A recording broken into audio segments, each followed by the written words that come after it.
Good morning, all. Welcome to a beautiful Tuesday morning here in Los Angeles, especially for all of you that aren't in Los Angeles. My name is Debbie Martin, and I am the RELAC Executive Director. And RELAC has been doing a lot of exciting things, and this is our first webinar. We are partnering with First City Credit Union. And I'm introducing you to Gina Garcia. Gina is fabulous. She's got 25 years of experience in credit unions and finance. She's the Assistant Vice President in Business Development, and she does a hero's job at that. She is working with so many county departments. She's committed to financial wellness as we are, and the reason you're here. And just to give you a little secret information about Gina, she is married with 2 children and she loves karaoke. So she's a singer. Maybe she'll sing for us. Yeah, With I that, don't I'm know. I'm going to turn it over to Gina. Thank you. Good morning, everybody. Thank you so much for having me. As Debbie mentioned, I do like karaoke. I don't know if I can sing, but I do sing because it's a lot of fun, and it actually helps me stay, um, you know, connected with people, and there's just nothing like enjoying music with others. So I'm so excited to be here. I'm really excited to be able to kick off this financial wellness series for RELAC. And this series is brought to you in partnership with a free financial wellness resource that's going to be available to you, any of your loved ones, or anybody in your community you would like to share more information about, called Green Path Financial Wellness. They are a free resource to you that the credit union partners with in order to bring resources that will help you throughout your financial journey. Anything from credit report review, again, today's topic, when there's ever an unfortunate incident of identity theft, just understanding different concepts regarding financial education and literacy that provide resource and protection to our members in our communities. So I'm so excited to be discussing today's topic, which is identity theft, fraud, and scams. And before we dive into today's agenda, I'm going to give you a couple of statistics regarding identity theft, scams targeting retirees. So 1 in 10 seniors is a victim of identity theft each year. 3.4 billion was lost by Americans age 60 plus to identity theft in 2023 alone. 88,000 plus seniors were victims of financial fraud in 2023, with an average loss of 35,000 $35,101. So this topic is so important to be covering, whether we're talking to retirees, new individuals that are coming into the workforce and earning money. We're all impacted given how much we depend on the internet, digital means for moving money, and just simply scams. This is a big business that scammers take advantage of individuals.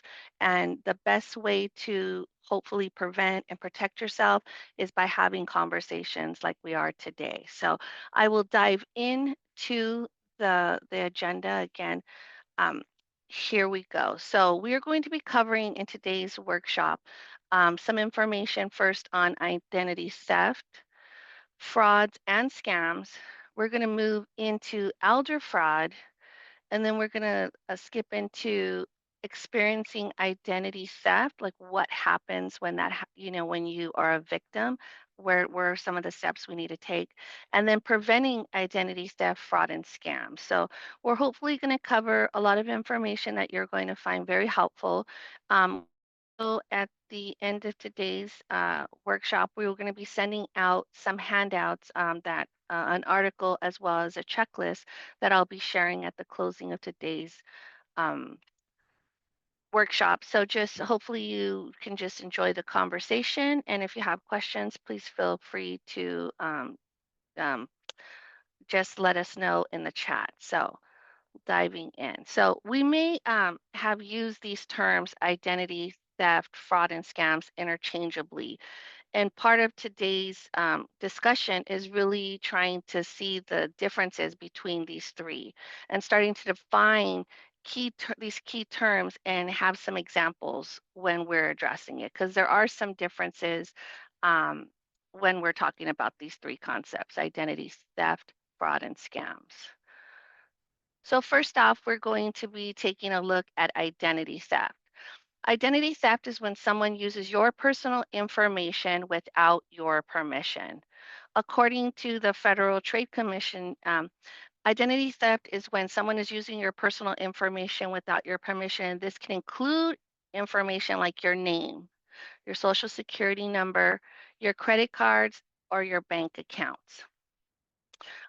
Identity theft could then, I, I'm sorry, identity thieves can then use your information to do various things such as applying for a credit card, opening new accounts in your names, and even filing unemployment claims or tax refunds.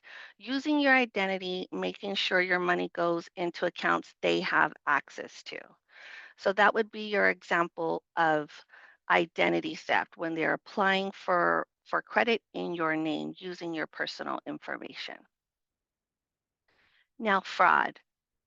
Fraud is when someone tries to trick you out of your personal information and your money. So, on the other hand, unlike identity theft, where they're trying to trick you to take your personal information and money. And according to the Consumer Financial Protection Bureau, while it's very similar to identity theft, there's these key differences that fraud often involves the unauthorized use of existing accounts versus opening up new accounts, as we discussed in identity theft.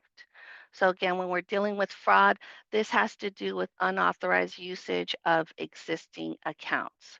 So, some of these examples can include unauthorized purchases using your debit card, that can be using your credit card, and even possibly forging checks on an existing account.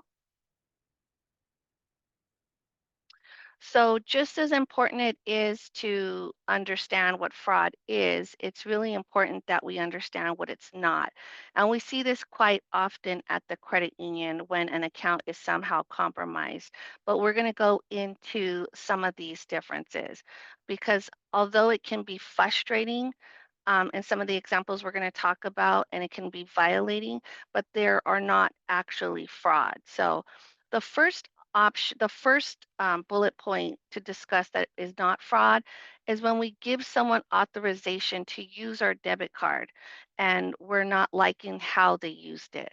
So that could be someone like in your household, maybe even a family member, somebody like a neighbor, where we're trusting them and we're giving them our information, such as their debit card or credit card, to take to possibly assist you if you needed assistance, and then they take advantage. And unfortunately, they use the card in a way that you're not agreeing to, but because you have provided authorization to this individual, this is typically not considered fraud.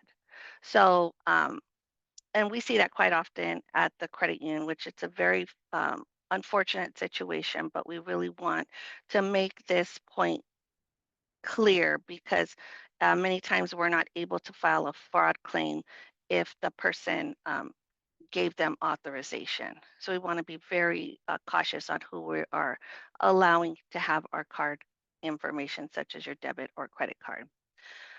Another example is when we're not canceling a subscription on a membership or a free trial before you are charged.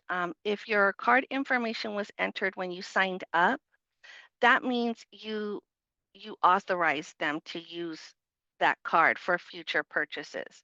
This would not be considered fraud. Sometimes the companies will be willing to return the funds to you, which is worth exploring, but a fraud claim would not typically apply in this situation. And again, this is another situation where individuals might not have read the fine print. They thought that the purchase or the subscription was for a one time. But once we put the card on file with them, it is usually in the fine print that this will have an auto payment. So it's always important to cancel that before the charge actually applies, even if it was like a free trial. Another example would be if someone authorized, again, this was similar to the first one, someone using your account that are authorized to use this. So an example of this would be a joint owner. If you have a joint owner or an authorized individual on your account and they use it in a way that you might not agree with, this can sometimes happen to elderly parents when they've added a child to their account. Um, or this could also happen in the case of a divorce. If there's joint ownership or unauthorized user added to an account, um, and someone unexpectedly uses the funds and rings up charges, you wouldn't be able to file a claim for fraud on this because they have the rights to the accounts at the time when you add them on as a joint or an authorized user. So in the case of a divorce, it might be needed to speak with your lawyer about how you're required to handle this because that becomes a little bit more difficult. So, again, just emphasizing when authorizing anybody to use your debit card or credit card, or you have a joint or authorized user, you really need to manage that relationship to ensure and manage your account to ensure that no transactions you don't want to occur, to be sure that those are not happening.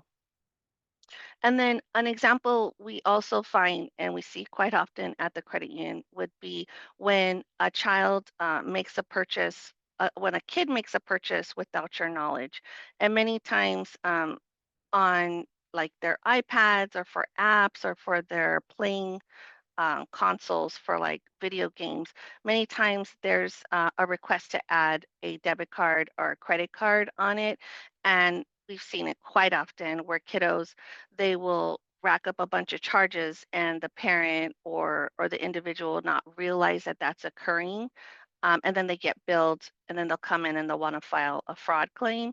But the second you add on that card as a saved payment option, you're giving authorization. So really monitoring kids' use of apps in-app purchases options, that's strongly recommended so that you don't keep getting payment information saved in the device and the kids don't have access. So that's the best way to avoid it.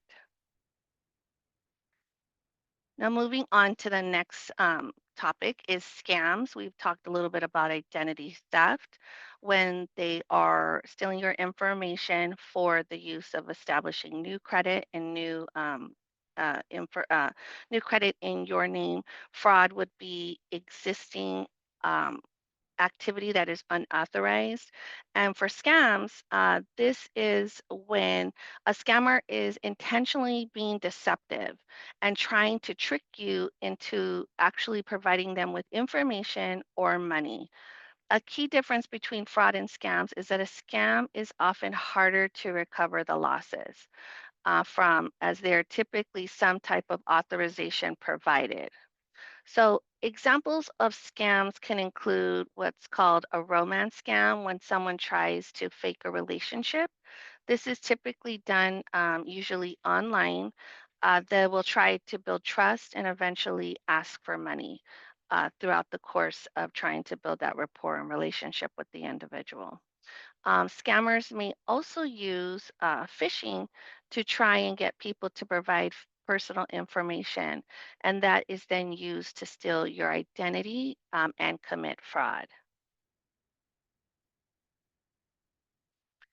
So let's look at things to look for when it comes to scams. Scammers often get really, really clever, and each and every day they show that they're getting better at doing this. So they'll use a variety of methods to try and steal your information, including, but unfortunately not limited to, your emails, try to contact you through text messages, phone calls, ransomware, and more. So, reviewing a few of these examples could help to identify what you're looking for to prevent it. So, let's click on. So in this example, you're going to see an example of an email. And many of us receive shipments regularly, meaning we're receiving shipments and daily notifications if we're ordering online, which many of us are doing regularly for our shopping and our personal needs. And so this immediately opens up a suspicious opportunity that you can see here using this UPS example. So the scammer is going to be pushing out and phishing information in hopes that someone's going to click. And in this example here, they're not using the actual UPS logo. It's a little hard to see, but from the email address, it's not from an actual UPS domain. So their intent is to create the confusion so that there's this potential that you're going to click or interact with emails such as this. So the package number in the email, it doesn't match the package number in the subject line. We'll see that here. There's this discrepancy. Um, there's several other buttons and links throughout the email, and they're really hoping, again, for you to click on that. Chances are these links are to a website that will either download something onto your computer unknowingly or try to get you to provide personal information. Last but not least, in your search, the address at the bottom of the email, you see here, it's going to pull up if we were to do some research to this actual location.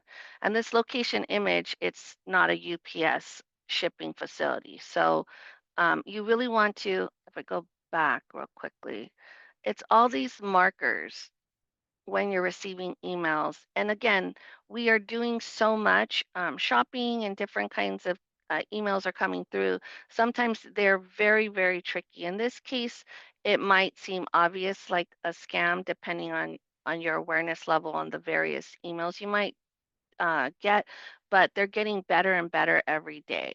So we just want to emphasize you want to examine your emails that are coming through very closely because we see it quite often.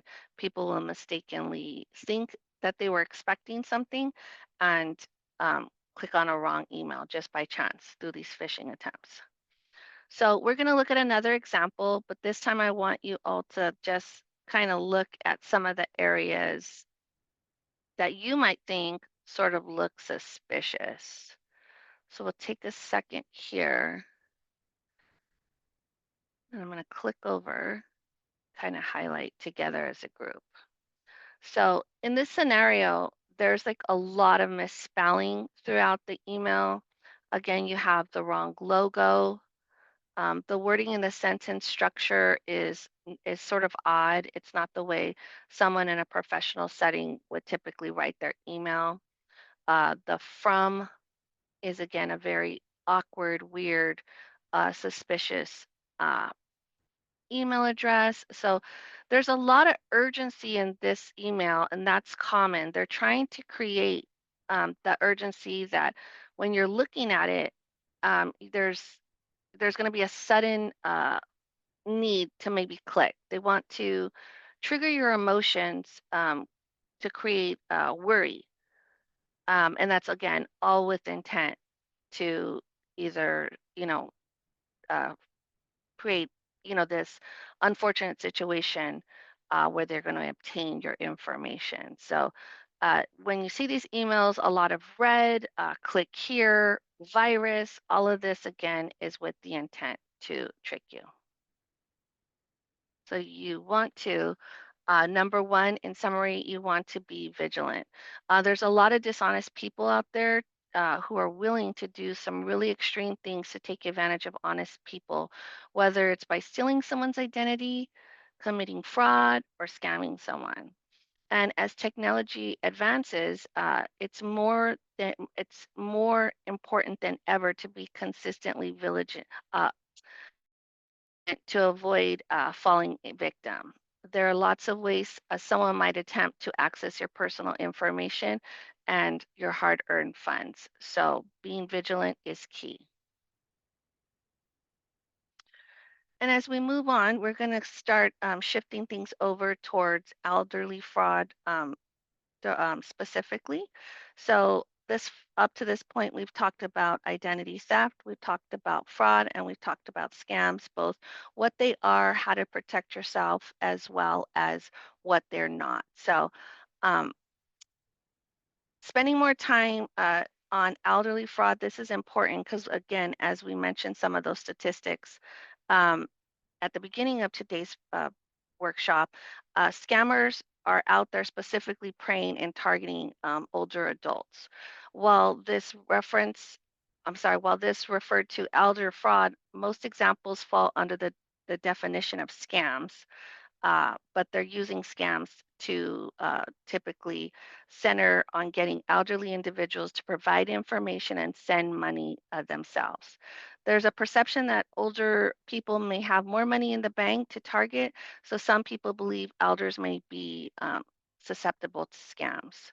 Whether you consider yourself elder or loved ones you're taking care of, here are some things that the National Council of Aging share as common examples of elders that fall within these scams and where to guard yourself. So, here are some commonly used tactics. The first one is what we call a subscription scam.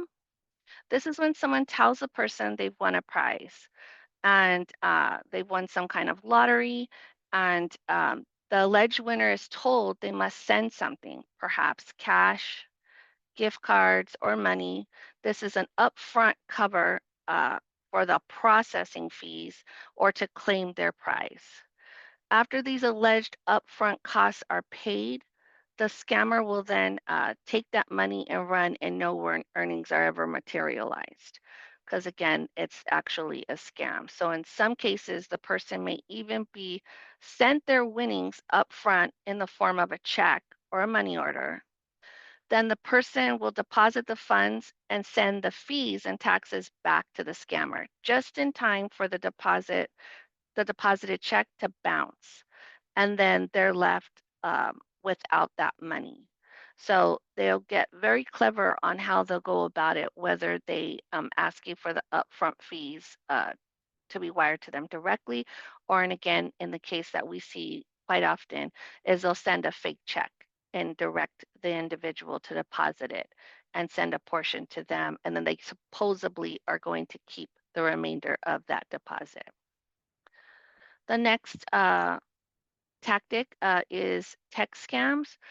Tech scams are a way of taking advantage of an older person perceived to have lacked knowledge or skills when it comes to computers. A message may appear on a person's device, displaying a phone number for them to call for technical support. If the person calls, they may be asked to pay for a fee for help or be asked to grant the scammer authorization to remote into your computer, perhaps giving them access to your files, your information saved on your device, including your financial accounts. And we've seen several account takeovers using this tactic at the credit union. So, again, for us, there's definitely a vested interest to talk to different communities to help you prevent these types of scams to be taken on yourself or any of your loved ones. But this is a very big reality. Next, we have a grandparent scams. Grandparent scams are especially awful because in these situations, and again, sadly, I've seen this with a few individuals in my time in the credit union, a scammer will call and pretend to be the individual's grandchild, asking for urgent help on something like getting out of jail, paying the rent, or something extremely pressing. The fake grandchild will usually beg the grandparent not to tell anybody, claiming their parents would be angry with them for getting into the predicament they're calling for help or to help get them out. In these scams, people may again be asked immediately to send cash, gift cards, or other money to be transferred. And I think sometimes when we put ourselves in that situation, we might think, oh, that could never happen to me.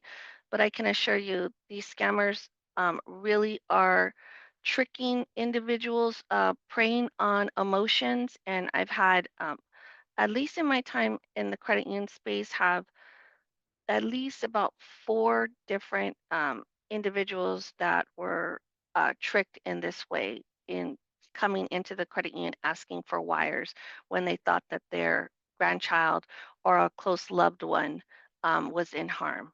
And so we certainly want to ensure that everybody knows that these scammers are really coming after people with the intent to create fear and a sense of urgency to move.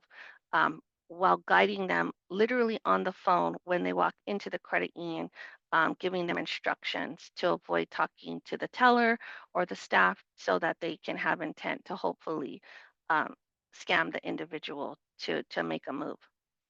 Um, some other scammers will impersonate various government agencies such as the IRS, the Social Security Administration, or Medicare in efforts to demand various payments. Um, Urgently or pressing individuals to provide personal information that they can then use to steal their identity. Um, this one is most common scam experience for elders. These scammers may even be like a spoof of the actual agency's phone number. So again, I've had this scenario before where I had a member come in and they were really frightened because they were able to the scammer was able to on the caller ID show that they were calling from the Social Security office. I've seen it also where they will spoof them and it'll show on their caller ID that they're calling from the local police office saying that their loved one is in jail. So there's a lot of technology that they're able to use that it makes it seem very legitimate. And again, because they're preying on emotion and urgency, an individual might feel like they need to respond and act right away. So these are some very commonly used tactics.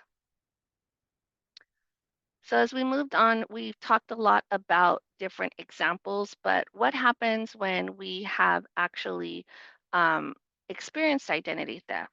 Sometimes, despite even taking the most careful precautions, identity theft, fraud, and scams still occur. This can be scary. It can be frustrating, violating.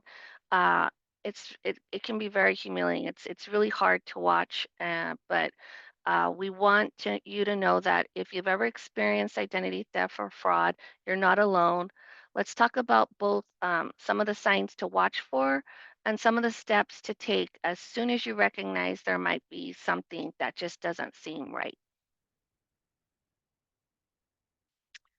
So, the first signs to watch for, if you notice unusual transactions on your account, you want to take action.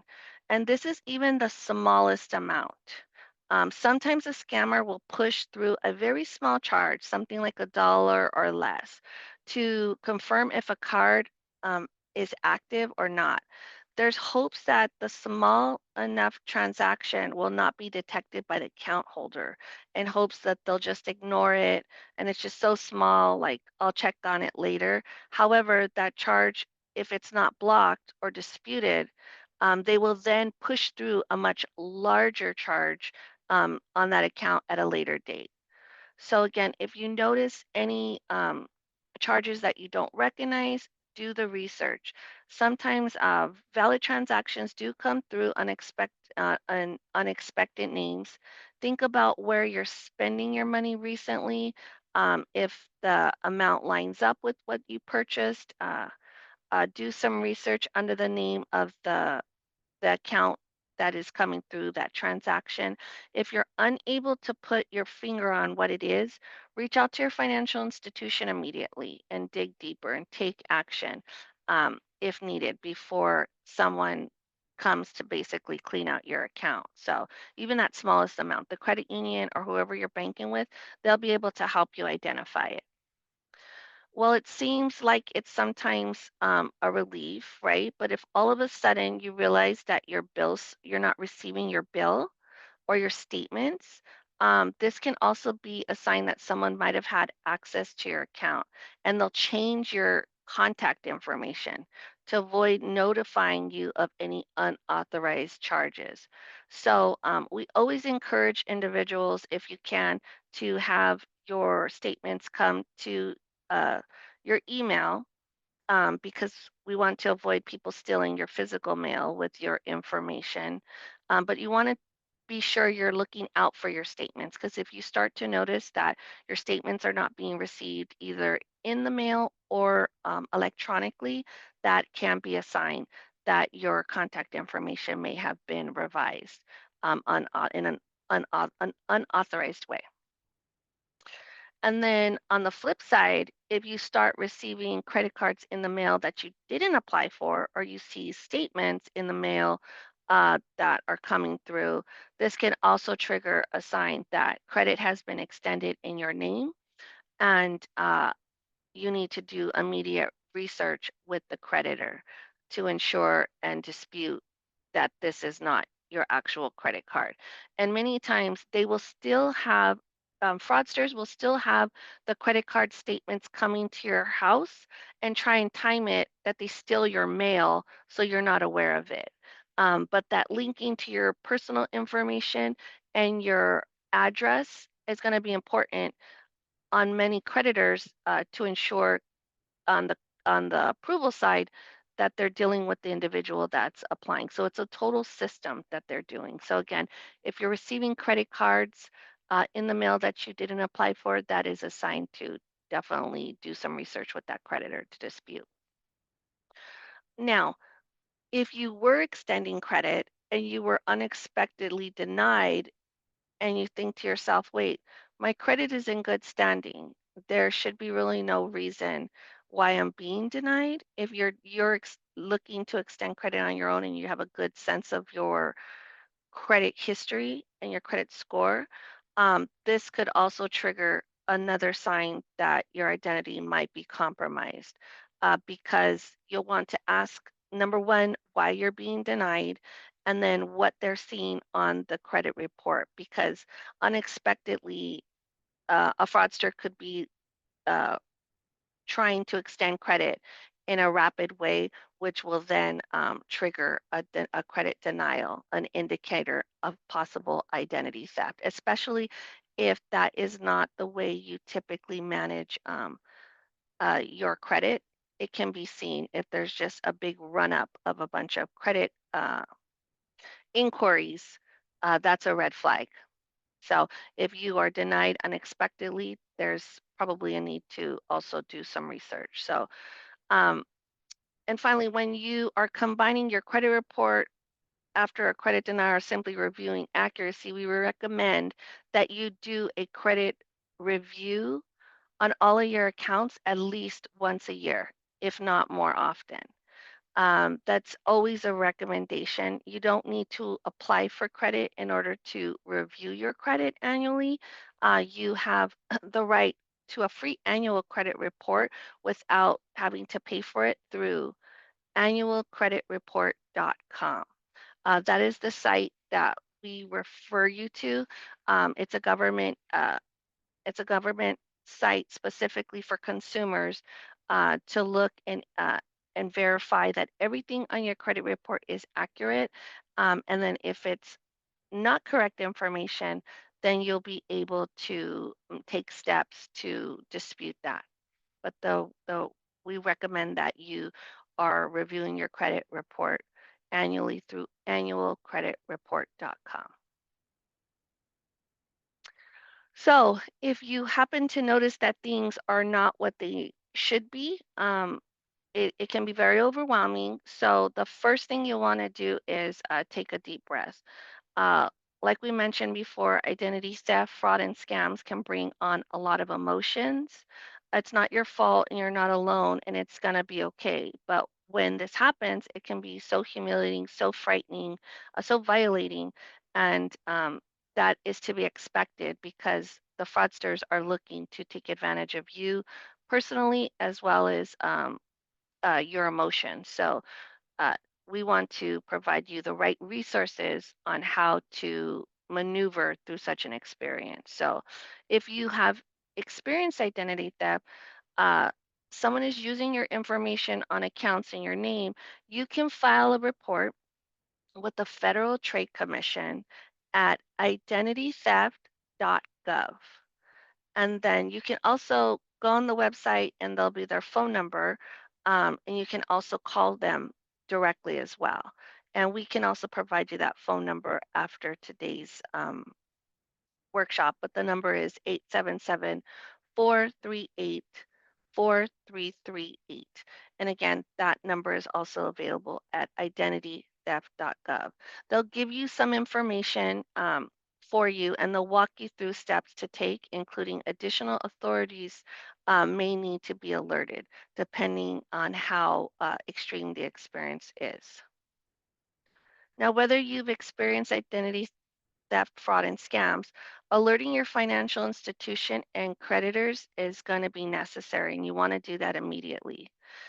If someone has gained unauthorized access to your accounts or personal information, you'll likely need to close out those accounts and open a new one. You'll want to ask for additional security measures to be added to your account, like placing notes on the account in order to help prevent any further access. You may be instructed to file a police report depending on the type of fraud that has actually occurred, but that will all be based off of different scenarios. But you definitely want to connect with your financial institutions and creditors, even if you suspect there might be something going on. So feel free to lean on them to help ensure that everything is safe.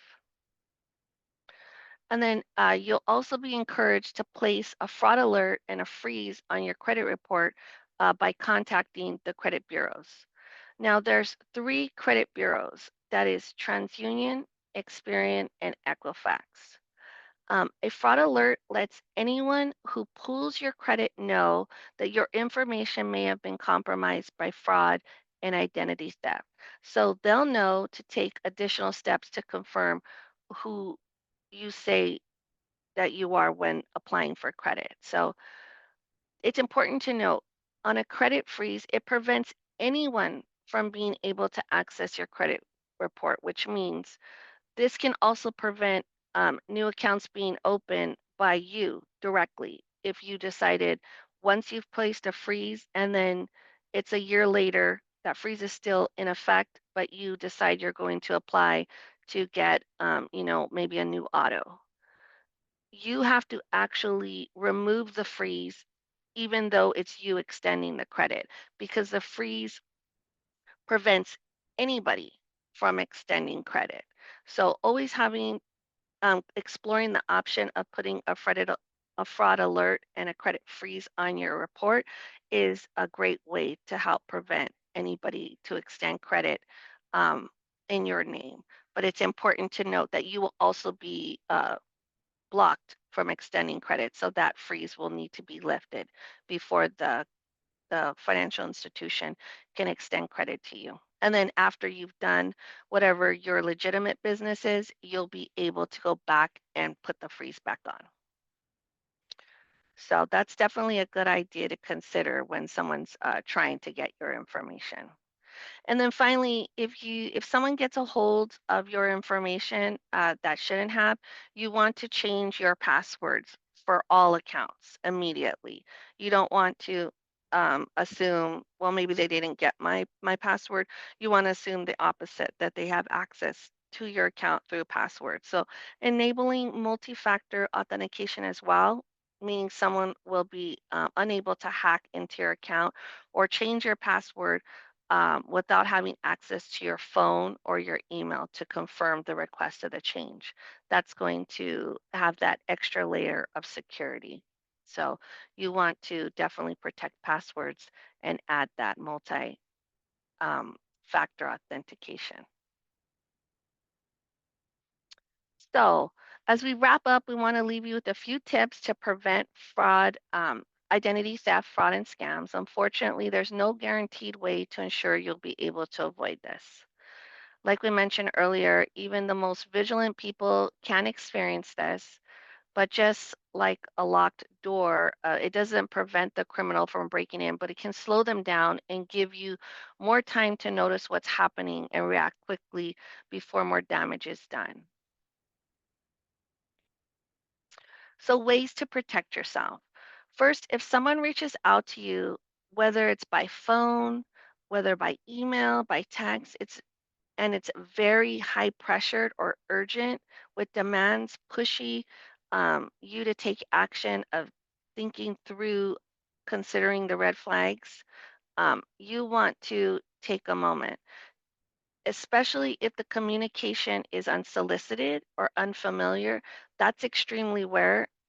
Then they're trying to have you comply to their demands immediately without giving you the opportunity to confirm the legitimacy of the request.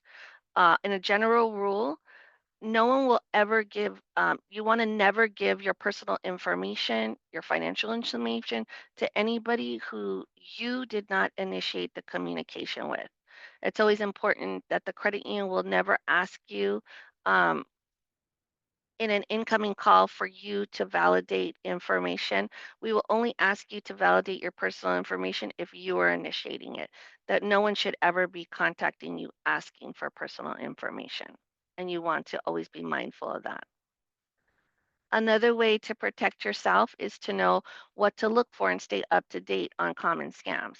So, just like we're doing today, knowing what people are experiencing can help you be on alert of similar scam attempts. um, Keeping an eye out on the news for new scams that are popping up, that's always very important too, because many scammers there'll be a rise in one type of scam, and then that will slow down, and then a new one will come up, and then there'll be a swing up of similar ones that have happened in the past. So you want to stay up to date on what are some common scams that people are experiencing, so you can help prevent that for yourself. You also want to consider installing trusted software to protect your devices from cyber scammers. Additionally, be sure to always create a password for your devices. If you leave your computer, your tablets, your phones anywhere accidentally, and it ends up in the wrong hands, a device password could be the difference between someone stealing your identity or not. Similarly, you want to um, keep an eye on your websites you're visiting to ensure that they are secure. Look for the HTTPS at the front of the website URL. The S stands for secure and indicates the website is using additional security measures. This is especially important to check on websites you'll be entering personal or financial information. So you want to look out on all websites that they have the HTTPS for security reasons. Now, speaking of your passwords, we were talking a little bit about that. Um, the advice is to have strong, unique passwords for every account. That can be really helpful. So you want them to be unique and you want them to be different for each account. So if scammers get access to the passwords, the fewer accounts that you have access to will be better, because if you vary those unique passwords, it's they can't hit you across the board on the varying accounts that you may have. So for each one, you want it to be different whenever you can. Consider a long paraphrase instead of passwords is also a good recommendation. They may be easier to remember but more difficult to hack. So the use of your favorite song lyric or maybe a movie quote, a TV quote, something that you're grateful for, something that you're looking forward to. All of these different ways of creating a paraphrase that is something for you, um, that you might be able to remember, but that are character long and that have additional complexities like uppercase, lowercase letters, numbers, special characters, um, to end up to be a really strong password. And then it can be extremely rare that a financial institution or a creditor or government agency will reach out to you to ask for your personal information unsolicited. We just kind of mentioned that. So assume that anybody initiating contact with you and asking you to provide information by phone, email, or text, that is suspicious.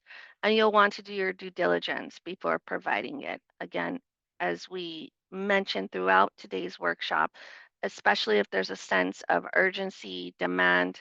that's always a red flag. So if anybody's initiating unsolicitedly, that's definitely suspicious. Any financial institution or government agency would be glad for you to, um, will be glad you're keeping your information safe and would encourage you to verify the request. So if someone was acting as if it was the credit union, you can simply say, you know what, I'm going to hang up and I'm going to call my credit union and I'll validate. And so if it's legitimate, you can just go through the proper channels, calling directly yourself, not the number that is on the caller ID. Always remember that they can spoof that. Calling legitimately, if it was the credit union, for example, if someone was calling you asking for your personal information, you can simply discontinue that call and then you can call us directly to validate if we were trying to reach you.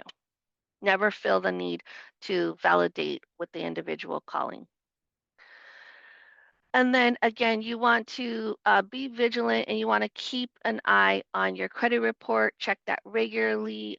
Consider those credit report freezes. You want to be sure to utilize uh, as mentioned before, to get your free credit report through annualcreditreport.com.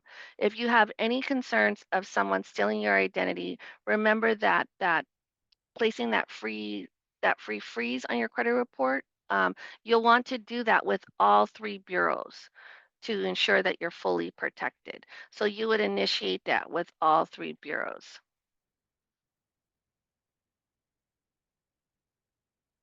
And then ways to protect yourself, trust your instinct. If something feels weird or off, or anyone is trying to help you or make you feel upset, you'll want to confirm the legitimacy of that. Don't be afraid to hang up the call. And these fraudsters can be very demanding. They'll try to call you right back. Don't return their calls. Don't engage it. If there's anything legitimate, you can call the company to verify the legitimacy of the call by checking the phone numbers that are either on your statements. Again, verifying that you're calling the actual company to see if there was a need to be reaching out to you. But you want to just verify everything on your credit report, your insurance, all of these areas, no one would ever be legitimately contacting you to validate information, because that is a surefire way to possibly expose yourself. So you're right to feel um, a sense of being skeptical on whether or not it's legitimate.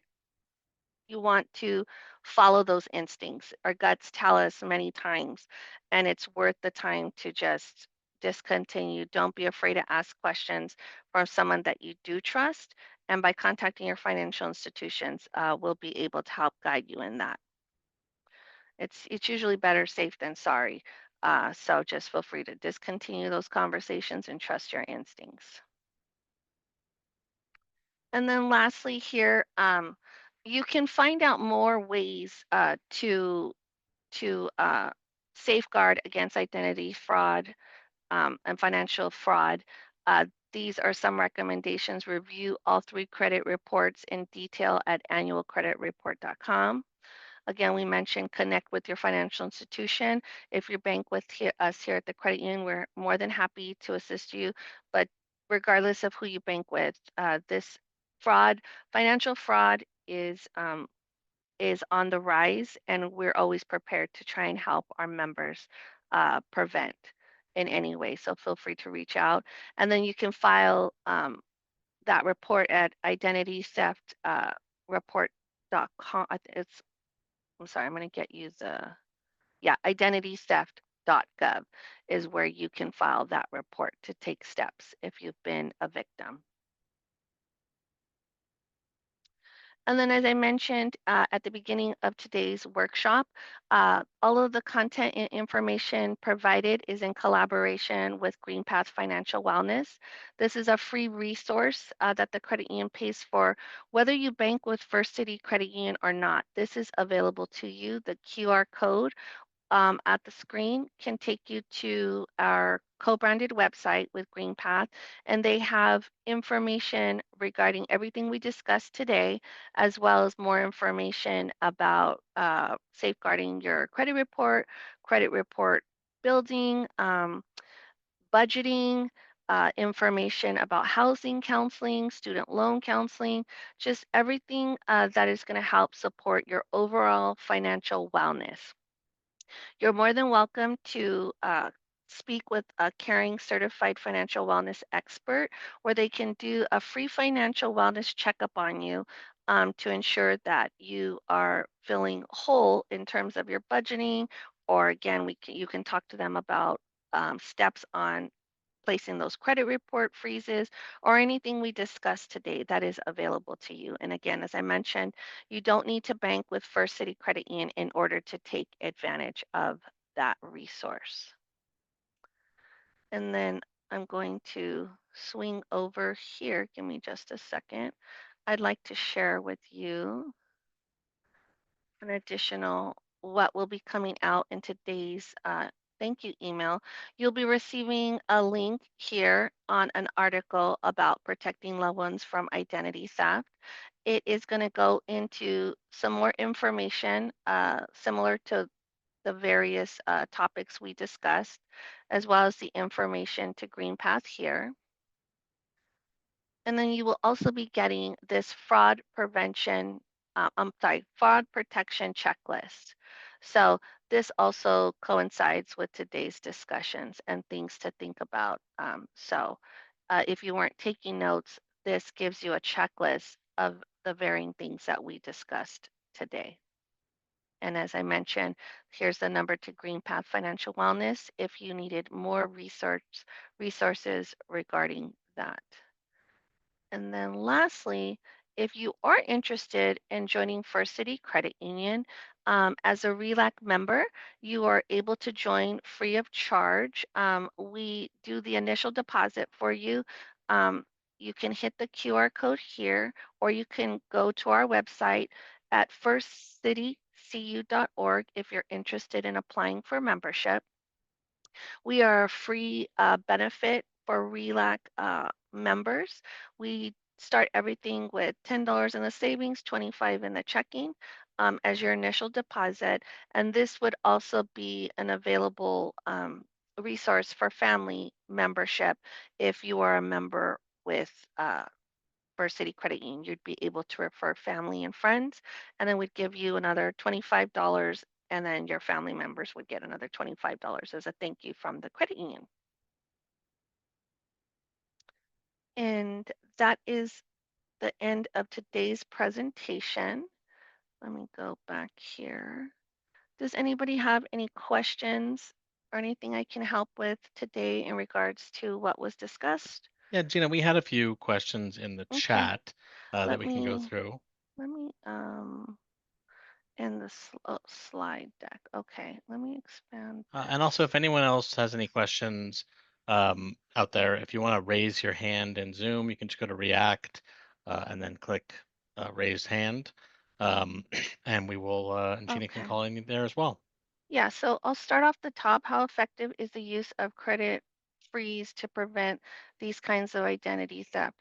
Credit freezes are very effective. Again, we have it many times where an individual will place a freeze on their credit and then they'll forget about it. And then, like I said, they will come in to apply. And even with them in front of us with their ID, even if it's a known member, a creditor cannot extend credit. They have to follow the proper steps, and the individual would have to lift the freeze in order for us to move forward. So, in my opinion, definitely placing a freeze on your credit is a great way to protecting your credit. And you would want to put that freeze for all three bureaus. The next question is identity theft.gov being subjected to any government reduction actions? I'm not aware of that at this time. That's just the resource that we refer um, our members to if they have been if they need to file a report for identity theft, but in terms of government reduction actions, I'm not aware of them having any at this time. Okay, their time limit on the freeze. You know what? I don't know if there's a time limit on the freeze. You might want to contact GreenPath for that, or talk directly with the bureaus. I I just experience it, because we're a creditor here, we lend money, so we see it when the freeze is on, but I'm not really exactly sure. Well, I could certainly research that for you, but again, GreenPath can probably give a better answer to that, or the bureaus directly. I'm gonna try and get an answer though as we're discussing. Sorry about that. And the next, does allowing an account to store your password for easier access subsequent use make it easier for hackers? Yes. From my understanding, that definitely does when we're storing it, because that can get compromised. But I believe there's password management systems that can help safeguard for that. That's another area I would definitely talk to GreenPath about. Um, in your free if you call up and you do a free financial checkup, these are all great questions that for you specifically you'd be able to go through with them, to set up a plan in protecting all of these different steps. Yeah, yeah, this question, I've heard that scammers are getting around a credit freeze. Is that true? We're not, as a lender, we are not allowed to move forward when we see a credit freeze. So I'm not exactly sure what steps they're taking to get around a credit freeze, but from directly as a lender, and this includes just opening up a general membership. There's consumer reporting that we do called check systems, that if there's a credit freeze, you wouldn't even be able to open up a membership with us. That's not even borrowing on a loan. If you have a credit freeze and you're just trying to extend to open up a savings with us, you would have to remove the freeze. And as a financial institution, we are not allowed to move forward unless that freeze is lifted. So I'm not exactly sure how scammers are moving around it, but that is our recommendation to put a freeze on your credit report. Let's see, the next question. And they're becoming more and more sophisticated. Yes, on financial accounts. Logo, wait, what is? I find that phishing scams are becoming more and more sophisticated. Correct. Logo, yeah, incorrect addresses on financial accounts. It's best not to use the link in an email. Rather, log on to financials directly and verify the information. Yes. Also, in the case of credit cards, only use the phone number on the back of the card and not. Absolutely. Thank you, Alan, for reiterating that point. You don't want to use any of the information that is listed on the email or in a text message. You want to go to the legitimate sites, contact directly using the information you find for your financial institution, the phone number on your actual card, nothing that is coming through on the email or the text message, because they are getting more and more sophisticated to bypass, yes, or to emulate the financial institution they're trying to scam and make you uh, give the information. Sorry, I'm not looking into the phone number. That hand, look up Eric. Yeah, yeah, we're talking the same thing. Thank you, Irene. If they're common, yeah, definitely looking at that phone number, looking up that area code, and then fraud apparently still SIM cards to bypass it. Please advise how to avoid this. Pat, I'd have to get more information on that. So fraudsters are apparently stealing the SIM cards to bypass the 2FA. Please advise how to avoid that. I'd have to do a little bit more research on that, how they're bypassing the SIM card. So I'm going to make note of that. And then if we could get your information, I'll try and get some information on that question specifically on today's follow-up, some recommendations to avoid that for you, Pat. So I don't have the answer to that at this moment. I think we went through everything, John, on the in the chat. Anybody else have any questions, Uh, concerns? I don't see any raised hands, so I guess we'll do a sort of last call if anyone wants to raise their hand, or you can even type in the chat that you have a question. If you want me to unmute you. Oh, Cynthia Juvenile has a question. I'm going to ask you to unmute, and you'll be able to unmute, Cynthia. But I had a friend that went through all this, and my comment is just, if you seem to be having trouble with your phone, immediately see what's going on, because she didn't realize that they'd taken her phone over. Mm, So they took over her phone number, and she did not recognize that for several hours. Has a new grandbaby, this, that, a lot of problems going on. So she didn't yeah, pay any attention to the fact that her phone wasn't seemed to be functioning. They took it over, and they were wiring money all over the world and all this stuff. So be very careful about your phone functioning, because when they take it over, you're in deep trouble. And that's what yeah, happened to her. So I just wanted to say that. And the other thing I would like to offer is that I have a friend who is the technical manager for retired from LA City in the computer department, IT department rather, and he recommends not using the passwords generation sites because they can be hacked. He recommends writing everything down and making, strong passwords, but having your own list at home and making copies of it to put in your safe deposit or somewhere else or whatever. But he says don't use those because they yeah, can be just as hacked. Just wanted to yeah. offer those two things. Sorry I took so long. No, thank you, Cynthia. Yeah, again, those strong passwords. Again, we talked a little bit about a paraphrase that's like lengthy, some complexities, adding in special characters.